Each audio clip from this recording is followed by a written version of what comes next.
Amen? Purihin ang ating dakilang Diyos. Kaya minsan mga minamahal, ang pananampalataya natin mga minamahal o pagtitiwala natin, hindi laging logical mga minamahal. Praise the Lord. Ang pagsunod mga minamahal, ang pagsunod natin sa ating dakilang Diyos mga minamahal, hindi laging nakabase kung naiintindihan natin mga minamahal yung sitwasyon. Minsan mga minamahal, may panahon na hindi natin naiintindihan, pero kailangan nating sumunod, pero kailangan nating magtiwala. Yan ang gusto ng mahal na Panginoon. Amen? Minsan pinapahintulot ng ating dakilang Diyos mga minamahal sa buhay natin na kung saan mga minamahal minsan hindi natin naiintindihan yung nangyayari sa buhay natin.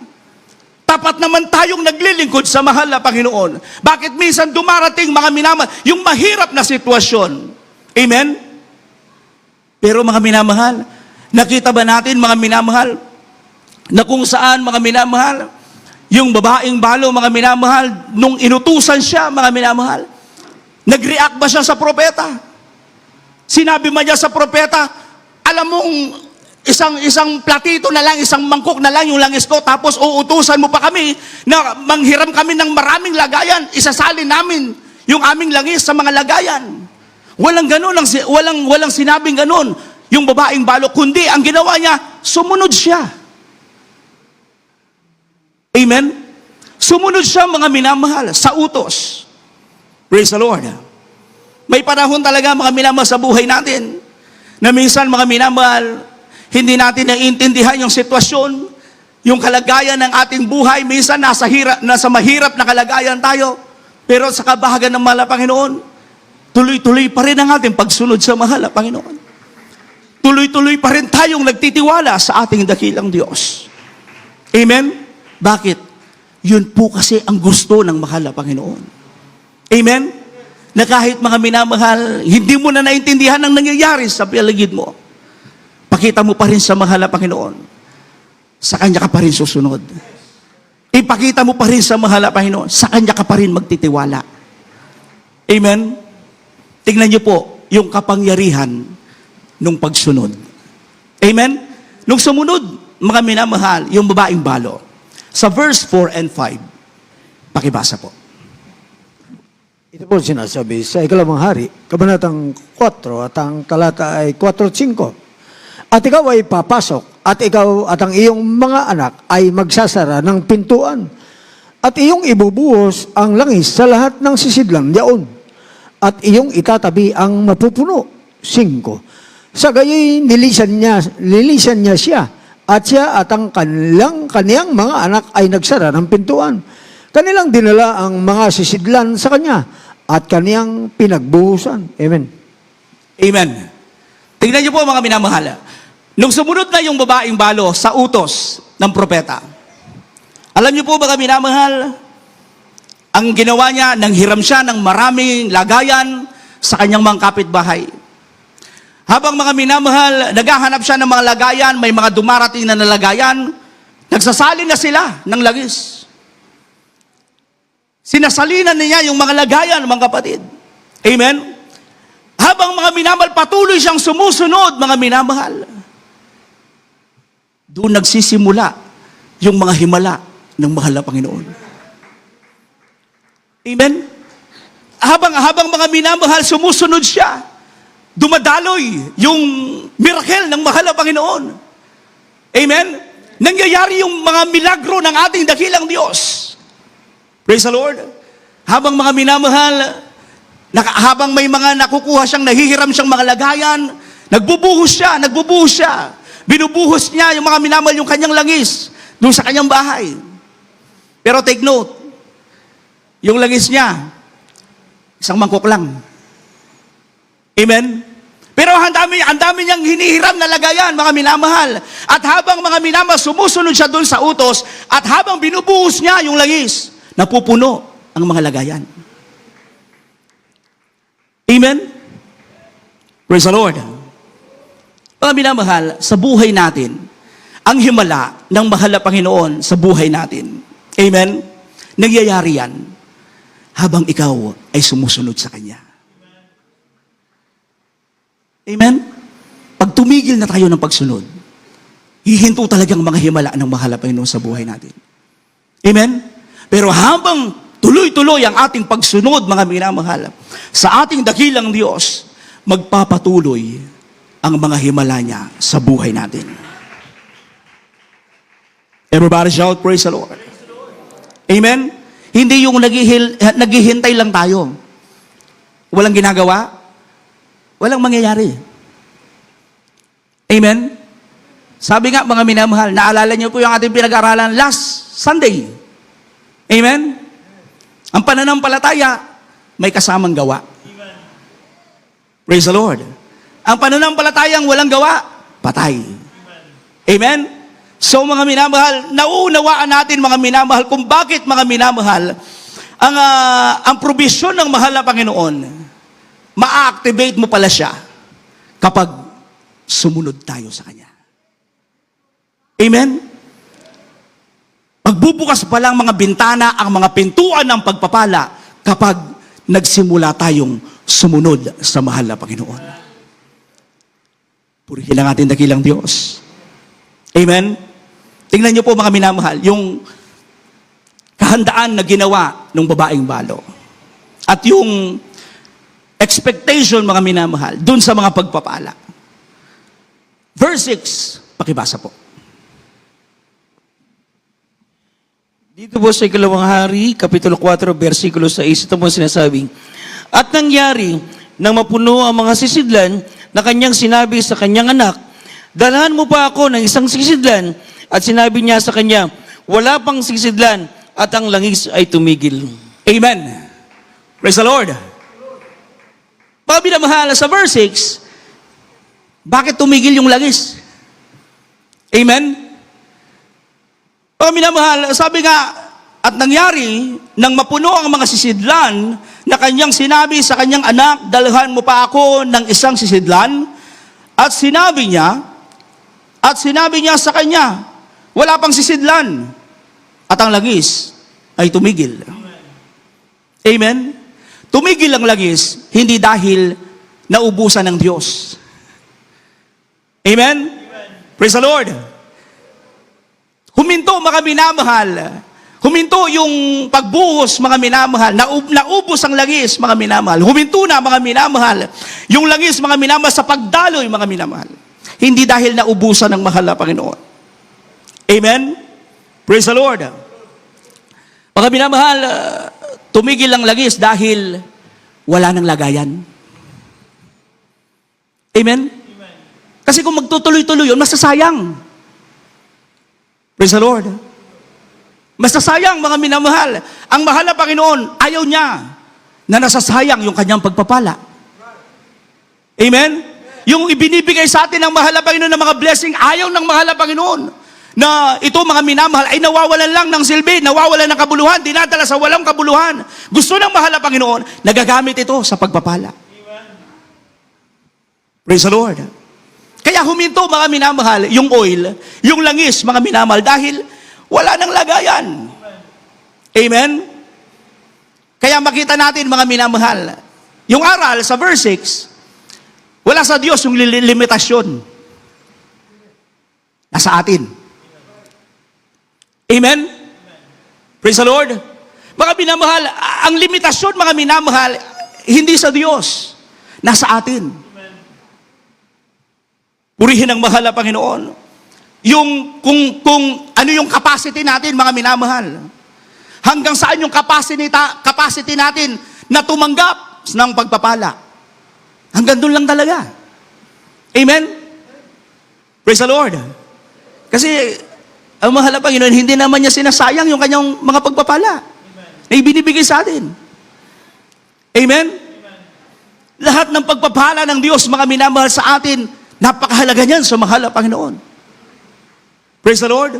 Kung ano yung pagpapala na mayroon ka, mayroon ako, ibinigay sa atin ng mahal na Panginoon, napakahalaga niyan sa mahal na Panginoon.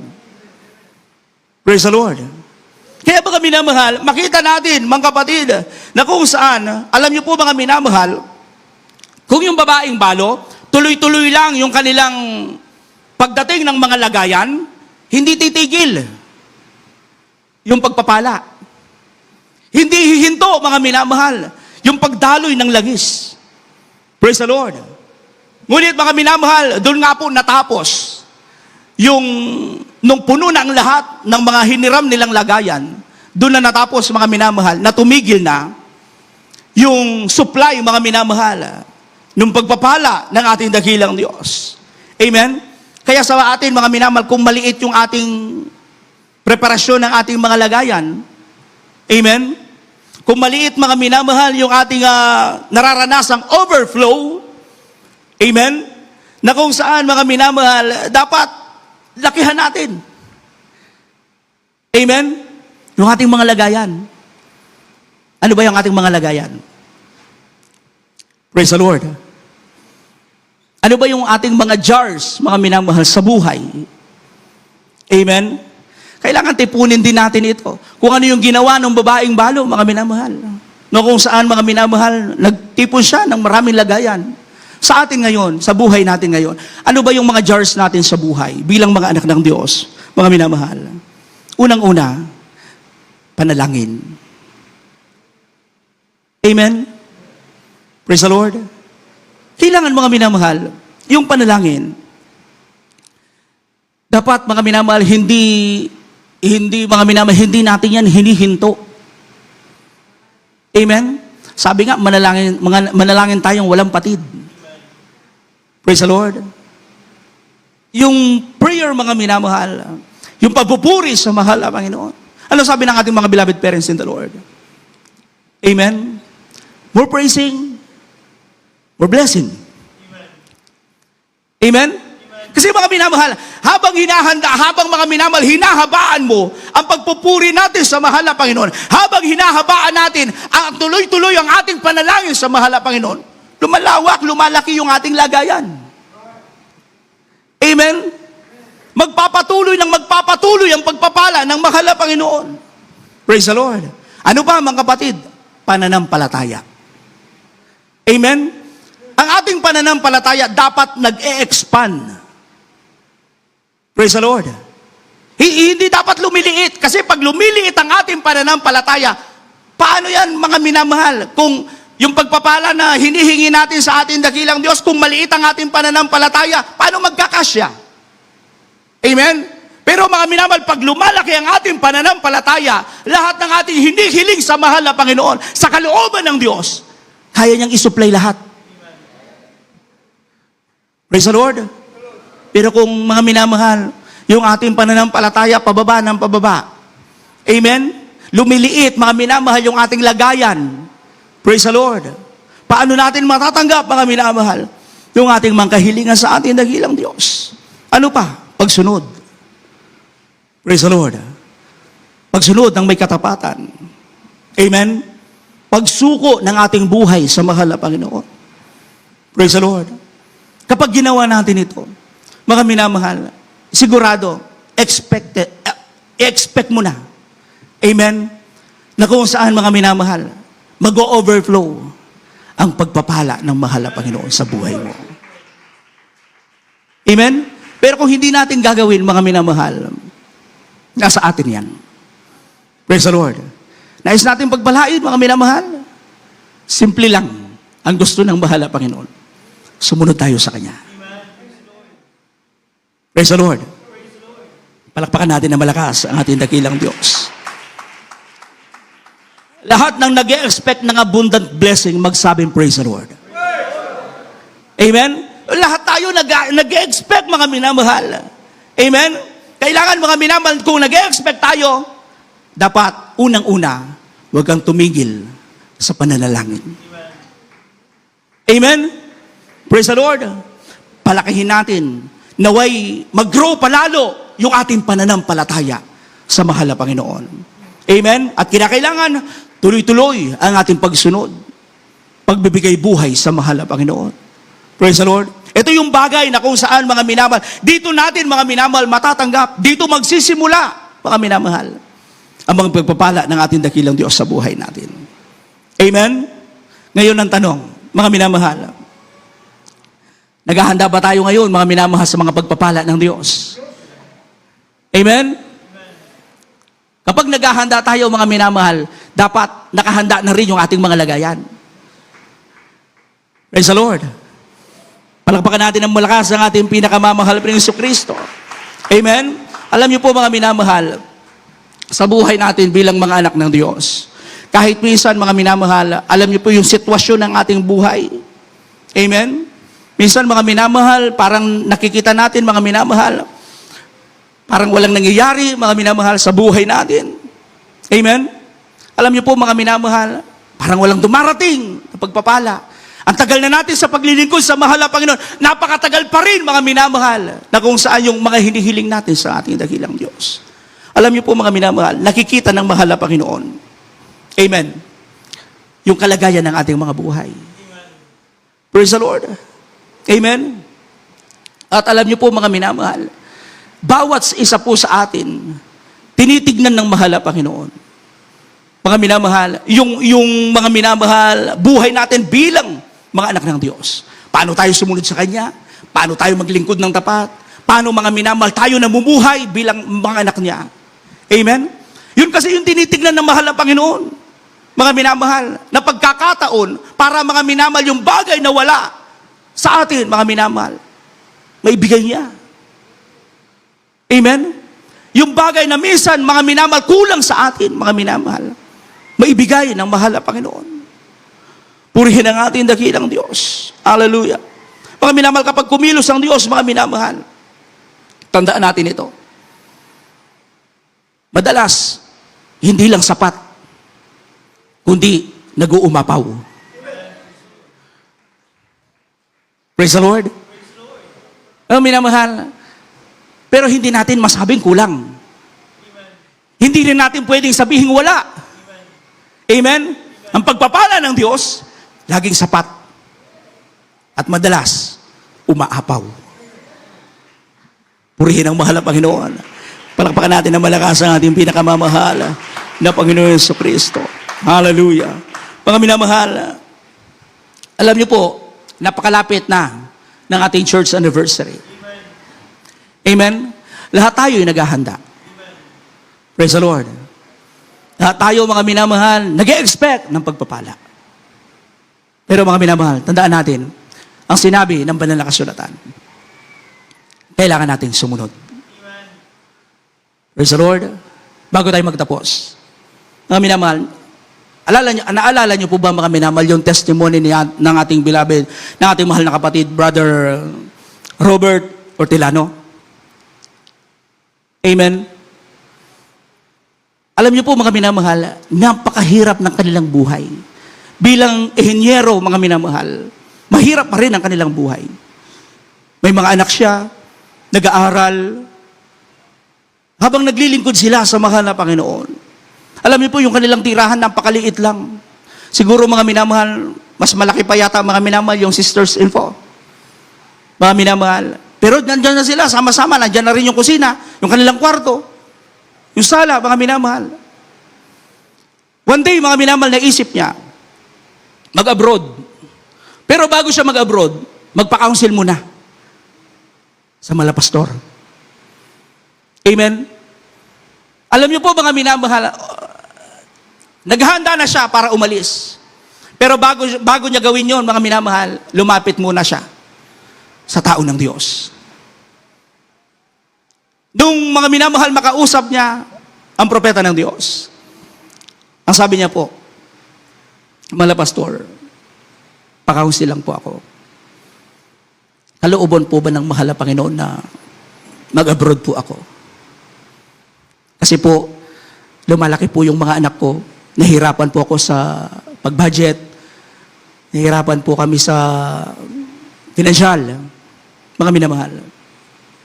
Alam niyo po, sabi ng propeta ng Diyos, anak,